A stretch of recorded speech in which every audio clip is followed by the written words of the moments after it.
huésped el alma. Ven, Espíritu Santo,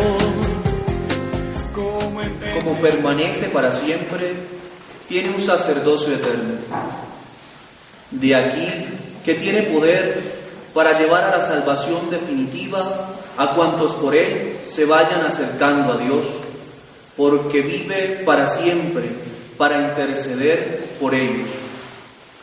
Y tal era precisamente el sumo sacerdote que nos convenía, santo, sin maldad, sin mancha, excluido del número de los pecadores y exaltado más alto que los cielos. No tiene necesidad, como los sumos sacerdotes, de ofrecer víctimas cada día, primero por sus propios pecados y luego por los del pueblo. Esto lo hizo una vez por todas, ofreciéndose a sí mismo.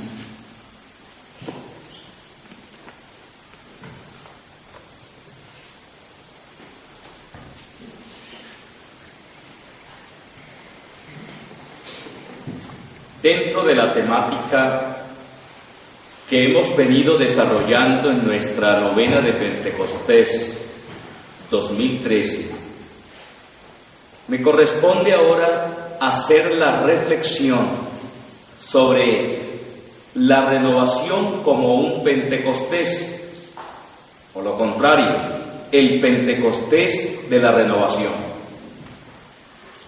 Nos haríamos primero una pregunta: ¿cuándo surge la renovación? Y entonces, para tener un lenguaje eclesial, para que no parezcamos una secta, tenemos que decir que la Iglesia siempre ha sido carismática porque los carismas son de la Iglesia. Que la Iglesia siempre ha sido espiritual porque el Espíritu Santo es de la Iglesia. Que aquello de renovación carismática o renovación espiritual es una experiencia maravillosa que efectivamente nosotros le damos como cierto origen a partir del Vaticano II, del Concilio Vaticano II. En el año 59, cuando ninguno de los que estamos aquí habíamos nacido,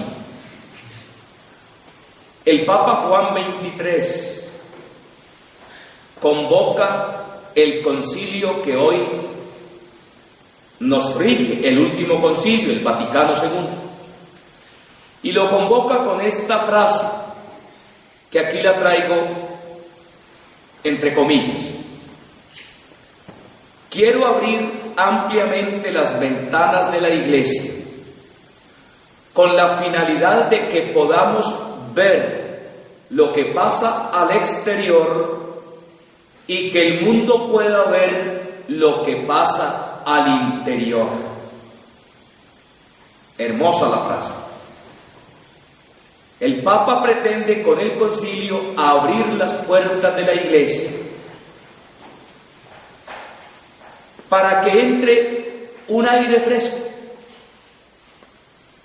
Luego, en ese mismo año, en el 59, en la solemnidad de Pentecostés, el mismo Papa hace la siguiente oración: oh Espíritu Santo, tu presencia conduce infaliblemente a la Iglesia.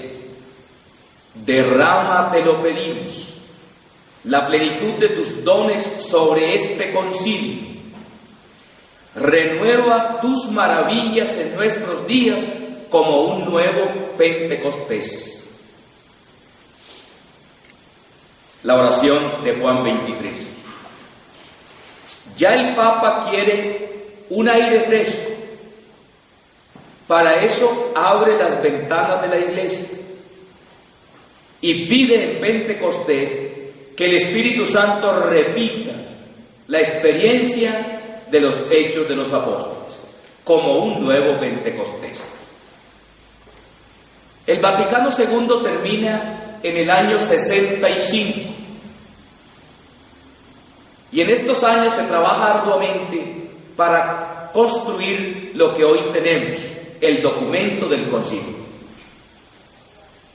Surge entonces a partir del concilio un gran fervor por renovar la iglesia, en medio de toda la crisis que ustedes y yo por historia sabemos que generó el concilio, pero surge ese gran fervor por renovar la iglesia.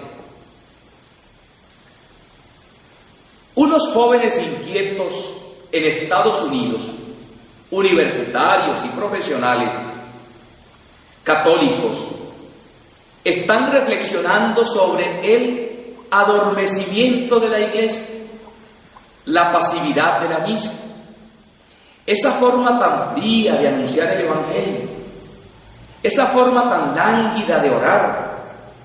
Y entonces ellos se ponen a orar pidiendo al Espíritu Santo que se produzca en sus vidas esa renovación. Nace entonces así la renovación como una experiencia de Pentecostés, como una actualización de Pentecostés. Todos los que hablan del origen de la renovación se van allá, a esa universidad, allí con esos jóvenes que tienen esta experiencia maravillosa sin dejar de ser católicos. Y aparece la iglesia, la renovación, con los mismos signos de Pentecostés. En Pentecostés hay unos signos claros. El llamado bautismo en el Espíritu, cuando ellos fueron, los apóstoles, invadidos por el Espíritu de Dios. Estos jóvenes también reciben lo que llamamos el bautismo en el Espíritu. Y como sé que están grabando, para de pronto sacerdotes, señores obispos y personas que quieran de pronto interrogar qué es eso de bautismo en el Espíritu, es una expresión que nosotros llamamos en la renovación para indicar la experiencia fervorosa de la fe, para indicar una renovada conversión en el católico, una experiencia de Dios. Nosotros le llamamos bautismo en el Espíritu. Pues entonces, desde aquel momento, todos los que participan de los grupos de oración y la gente que milita en la renovación carismática recibe esa gran fuerza y nosotros le llamamos bautismo en el Espíritu. Es la alegría, el impulso, el fervor. Pues también en la experiencia de la renovación carismática se dan estos signos, como amor por la palabra de Dios. Se dan los signos como gusto por la oración. Se da el gran signo de la parresía evangélica, que es esa fuerza, ese dinamismo, ese fervor por anunciar el Evangelio, por proclamar a Cristo y por orar aún en voz alta. La experiencia de Pentecostés. Entonces, la renovación carismática, que la llamamos así, renovación en el espíritu, renovación espiritual, renovación carismática católica, renovación católica carismática, está indicando esta corriente de gracia. Perfectamente la podemos llamar como la chispa de Pittsburgh, la ciudad donde estaban los jóvenes reunidos. Allí brotó esa chispa como cuando usted tiene un fosforito encendido, que es un elemento tan pequeñito, pero que colocado sobre elementos que queman se puede hacer una gran llama, un gran incendio.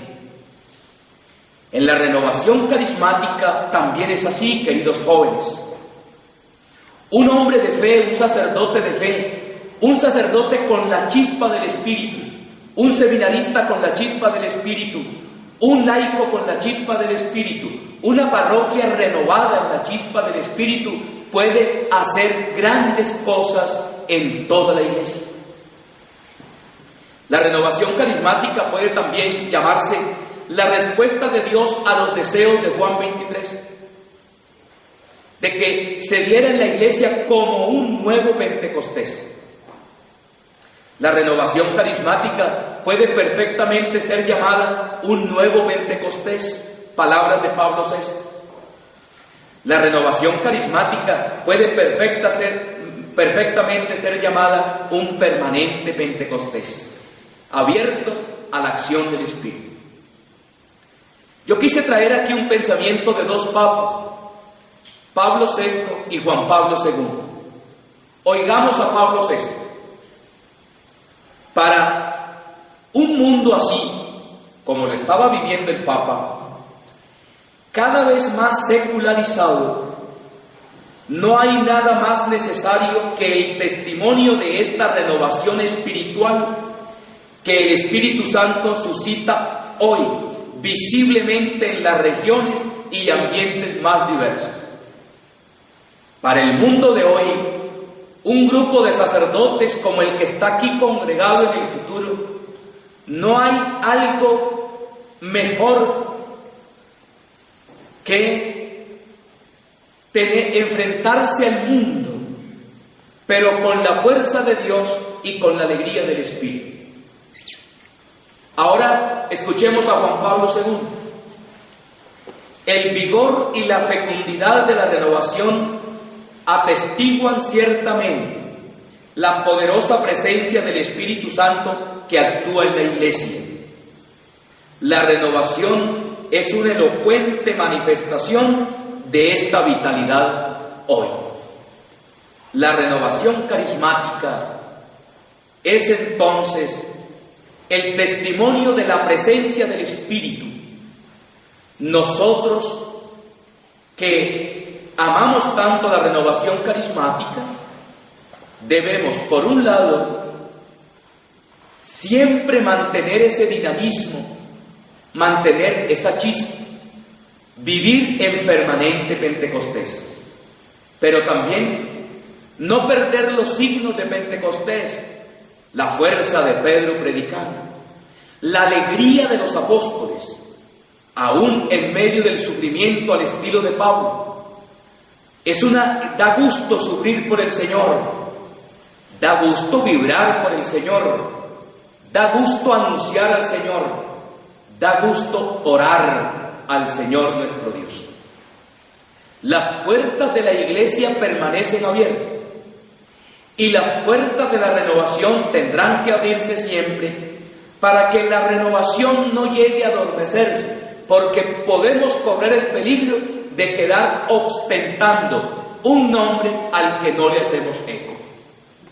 Podemos correr el peligro de decir que somos hombres de renovación carismática, pero sin esa experiencia profunda de amor de Dios en nuestros corazones.